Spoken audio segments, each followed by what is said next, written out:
the Calgary Flames might have lost to the Blues, but it wasn't for a lack of trying.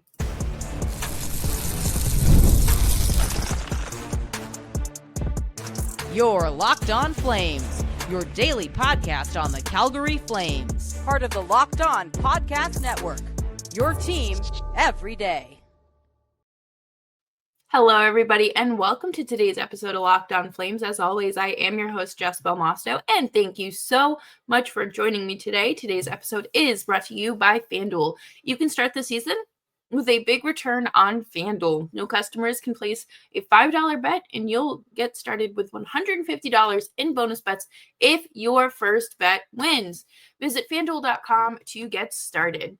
Today, we're going to do a little bit of a game recap, talk about those difference makers by the numbers, and of course, what might be on our radar as we approach the upcoming games. Make sure you are subscribed to Locked On Flames wherever you get your podcasts, as well as YouTube. We're here for you Monday through Friday, 5 days a week. Your Calgary Flames every day. And let's dive right into this. Let me rewind. I was more than impressed with Blake Coleman's effort last night. He was anywhere and everywhere you possibly needed him. I think that, he didn't register a shot on net, which, that's fine because that's not where you needed him necessarily.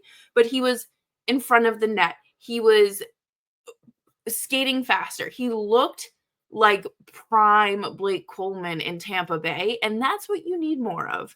And I would say that I honestly would argue that that was one of his best performances of the season. I think that just knowing that you could count on him being where you needed him was kind of a weight off of everyone else. And there was that extra oomph to his performance, and that's great. I'm very happy to see that. I do feel like the Flames will need to do some line adjustments in the coming weeks. Maybe not even coming weeks, coming games, but it's not because things aren't working. I think there's tweaks that can be made to potentially grab make the most of certain lines, certain players, certain situations. We're going to talk about that a little bit later too, but I was blown away by Blake Coleman's performance last night. I feel like every time I looked at the screen, he was in a key position, and that is fantastic. You need players that have that kind of awareness, that have, that are moving with purpose, but also thinking about their next move and where they need to be next in their current spot. Like, you need to have players that can think ahead. Because if you're just flying by the seat of your pants, that kind of, we know what that does. And that creates very unfortunate circumstances for the Flames, and want to try to minimize that and narrow that margin as much as possible. But I could not believe, actually, yes, I could fully believe this. Last night, Jakob Pelletier scored his first goal of the season, along with Coronato and Connor Zary.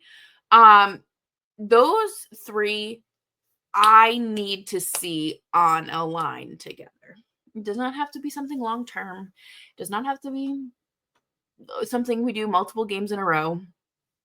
I think the three of them have the potential to light the Flames up and light up opponents, essentially.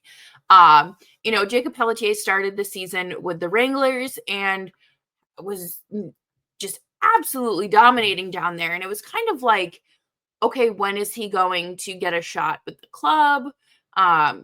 Is there going to be a moment where he can kind of have his redemption arc of the season? And between Justin Kirkland and healthy scratching Andrei Kuzmenko, he has found his way in the lineup. And it's great to see, because everyone was kind of itching for that. When he was placed on waivers at the start of the season, with Cole Schwint, I think that everyone kind of expected him to get claimed and not Cole Schwint. So it's great that he's still within the organization and he still has time to prove himself. And I really hope that we see a lot of continued success. I really like the way him and Rooney play together. Their chemistry has been great since last season, even. So we're just going to have to see. I think Zary is obviously a strong center. I would love to see him centering two young, fast, skilled players. And that's what you're getting with Coronato on your wing as well. So it'd be nice. I don't think it's anything too crazy to ask for, but Walker Duehr as well. He was called up same time as Pelletier with the lineup shuffles and the injuries. It stinks that Justin Kirkland was having such a good year and like this amazing comeback story, and just now he has to have ACL surgery. Walker Duehr was, again, dominating in the AHL. You could find him on the score sheet just about every single night for the Wranglers. And he was the points leader for the team. And I think that it was kind of like, okay, this opportunity for him to come back up is like, where is it? It's so frustrating waiting and waiting, especially when you see someone doing such a good job. But you know, he may not, he hasn't scored yet, which isn't the only contribution that you need to prove to be a good player, obviously. But he is another player with like Blake Coleman that just last night was everywhere. He is fast. Do you know what the Flames have needed these last, as long as I've covered them for the last 5 calendar years? Speed. So it's great to see that they're finally injecting what they've needed into this lineup across the board. And I'm very much looking forward to what else lies ahead for this team, especially these young kids, because there is so much potential here. But coming up next, we are going to take a look at the number breakdown, because while the Flames absolutely tried their hardest last night, they still fell short on the penalty kill. And we'll be right back after this.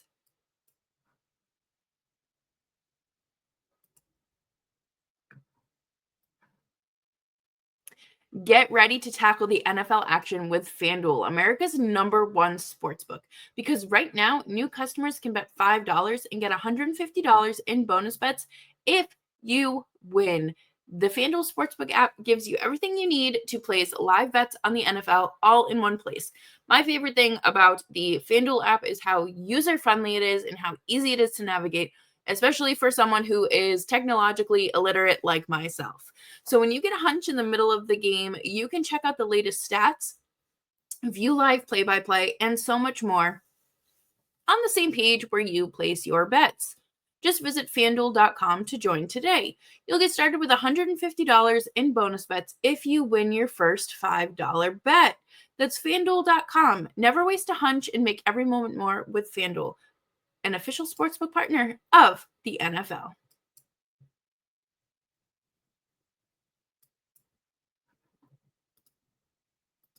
Thank you, everyone, for hanging out with me today on Locked On Flames. Make sure you are subscribed wherever you get your podcasts, as well as YouTube. We're here for you Monday through Friday, 5 days a week.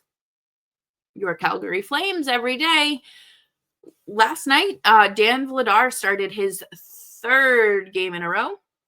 That is a season high for him. We obviously saw that with Dustin Wolf during the homestand, and we saw it last night with Vladar. Apparently, Wolf has just kind of been under the weather, not feeling great. 'Tis the season. You know, it is unfortunately that time of year. But I like what we have been seeing from Vladar. Last night's 833 save percentage doesn't necessarily correlate to that, but I feel like he is coming up in the big moments. And technically, looks better than he did last year. I think last year, obviously, he had that pretty significant hip injury that required season-ending surgery. And obviously, we know that just because you're cleared to play does not mean you are fully 100% healed. Hip surgery, especially as a goaltender, takes a lot on you. And it's not something you can just like heal from. Like, they're not going to take off the cast like on your arm and say, okay, like, yeah, you're fully healed. Like, careful on the monkey bars. Or a bruise that goes away. It is such like in-depth procedure. And goalies, everyone relies on their hips, obviously, but goaltenders literally need them to move around on the ice and play their position. And last night, during the second period, he went from one side of the crease to another using his hips. Like, he wasn't like on his knees or anything. So he used a lot of force on his hips, and it was fast, it was sound. He made him save. It looked good. He looked good. And I think what I'm trying to say is he's good. I don't think that it's necessarily an injury issue if anything does come up. I mean, you have to look at the defense in front of him as well. When analyzing and assessing his save percentage. Last night was just tough. 833 is not necessarily somewhere you want to be, but he did have a fantastic shutout against Columbus. What more can you ask for? And I was doing some calculations because they scored on the power play again last night. And they did not score on the power play against Columbus, but they have had 10 power play goals in the last 9 games. They went from the second to worst power play to like the 16th, like the middle of the pack range in a matter of like a month. And I don't know where it came from. I don't know what changed. What happened. Matt Coronato had a power play goal last night, and it was Connor Zary that had the power play goal. What? Where did this come from? Obviously, it's great to score on the man advantage. 5-on-5 play is, where you do need to start scoring a little bit more, but we'll take what we can get. But they went 7 games straight with a power play goal after being consistently streaky with it, and it was bad. I had to watch the power play through the fingers, like with my hands in front of my face. Now that's how I watch the penalty kill. The penalty kill is just horrendous. 3rd worst in the league. I don't really know what you're going to do with this because it doesn't feel like there is much else you can do. These are the pieces you have to work with. I don't necessarily know if there is a fix to this that is in-house. And Chris Tanev was the glue that held the Flames penalty kill together for all those seasons. And in my preseason predictions, I said that the penalty kill was going to humble the Flames. And it is the first week of December, and I would love if the Flames never took another penalty again. Or if they did, maybe just like won a game. We cannot be doing frequent trips to the penalty box, 2 or 3 power play goals for the opponent every game. It is not conducive for anyone. And obviously, last night it was not. The Flames didn't lose because they weren't trying. The Flames lost because they couldn't score. But the Flames did I would say just about everything right last night. They looked good. It was a great effort, top to bottom. You just have to figure out how to stay out of the penalty box. I do think that they have to figure something out. In terms of either playing a more disciplined game, which would be ideal, or trying something new on the PK. I don't necessarily have an answer for this one. Because at the start of the season, when the power play was tough, I was like, oh, just add Matt Coronato and like you have someone that can shoot the puck. The Flames don't necessarily have anyone that you can just be like, oh, that's a solution. It feels like it unfortunately is what it is. So that is what it is. And there's quite literally nothing else I can say there, because we knew the penalty kill was going to be bad. We knew the penalty kill was not going to be anywhere near as good as it had been in seasons prior, which makes me so sad. I think we all kind of knew if you watched the 2022 playoffs when Chris Tanev was out, you knew that whenever Tanev left the Flames, the penalty kill was going to suffer. And they have to find a way to make up for that. I know it's been almost a year since Chris Tanev was traded, but I would like to see them do something about this. But coming up next, we're going to talk about what is on our radar as we head into the weekend for our Calgary Flames as they trek through the month of December. Coming up after this.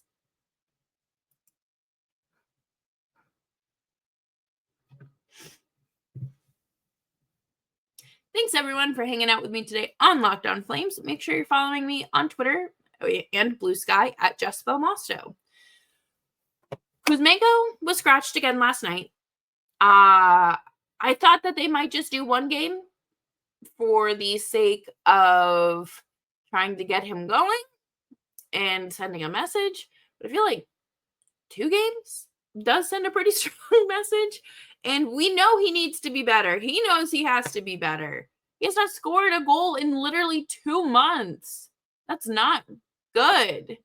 It's great that he can do it in the shootout. That's fantastic. But we're not asking you to do that in the skills competition. We're literally asking you to score in regulation.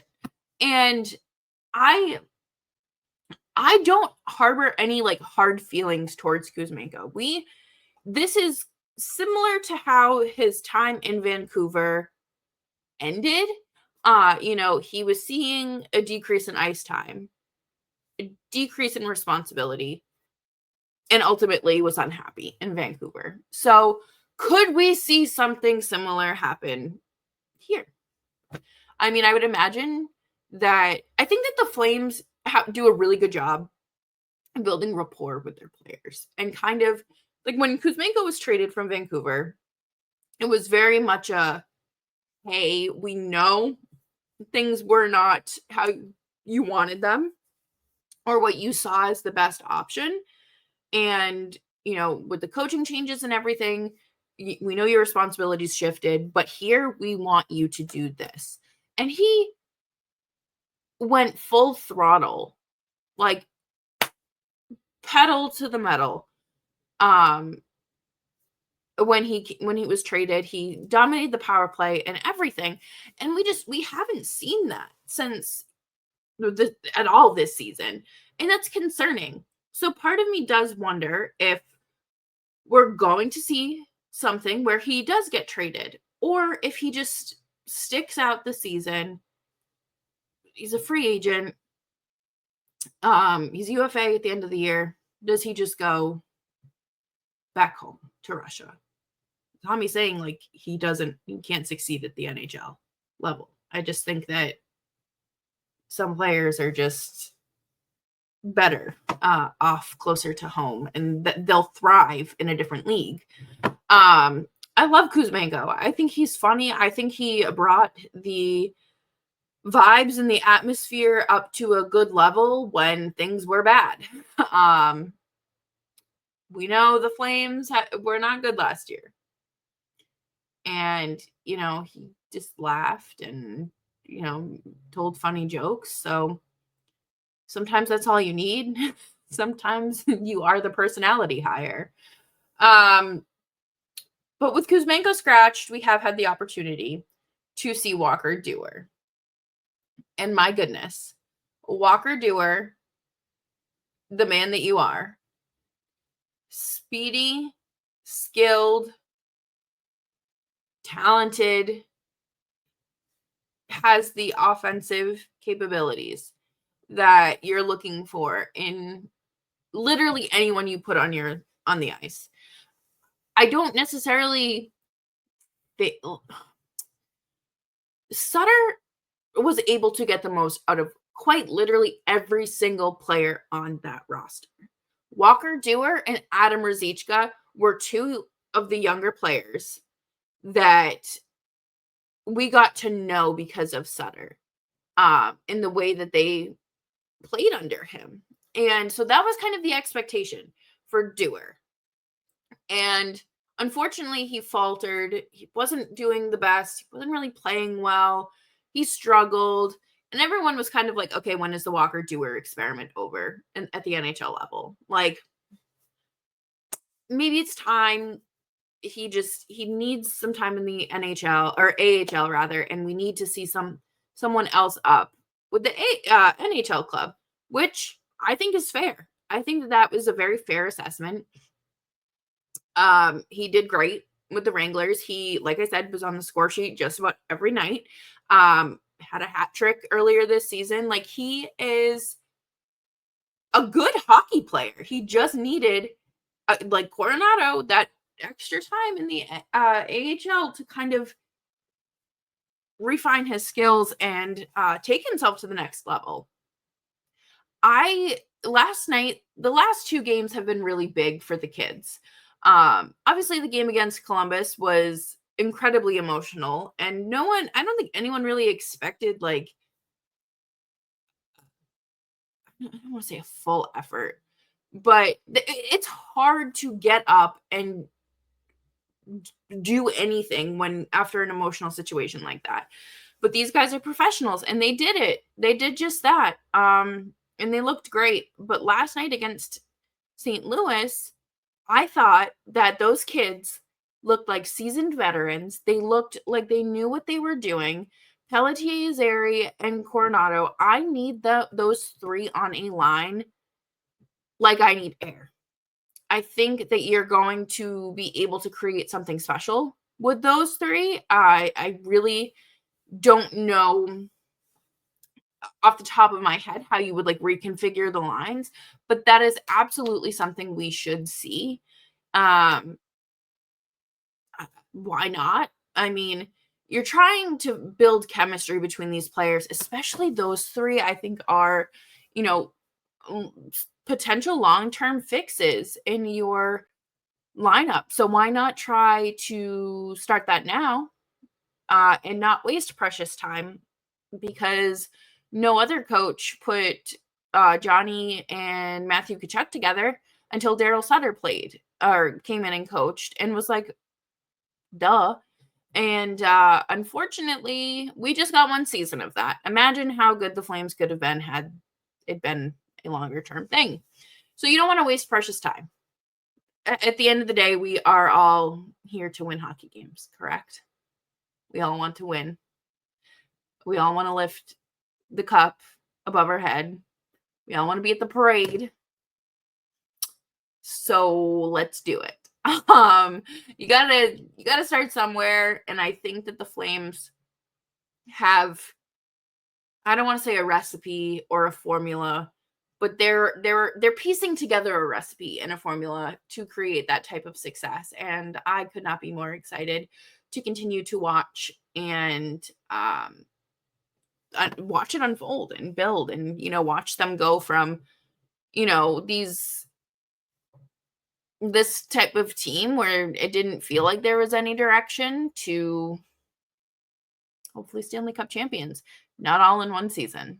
If they did that all in one season, I'd be shocked. But that will do it for me here on today's episode of Locked On Flames. Thank you all so much for tuning in. I appreciate you. I hope you all have a fantastic weekend. Stay warm. It is absolutely freezing in upstate New York, and I can only imagine how cold it is in Alberta and Calgary. Make sure you subscribe to Locked On Flames wherever you get your podcasts, as well as YouTube. We're here every Monday through Friday, 5 days a week. Your Calgary Flames every day. And remember to stay kind, stay warm, be nice, stay hydrated, and just treat each other with respect.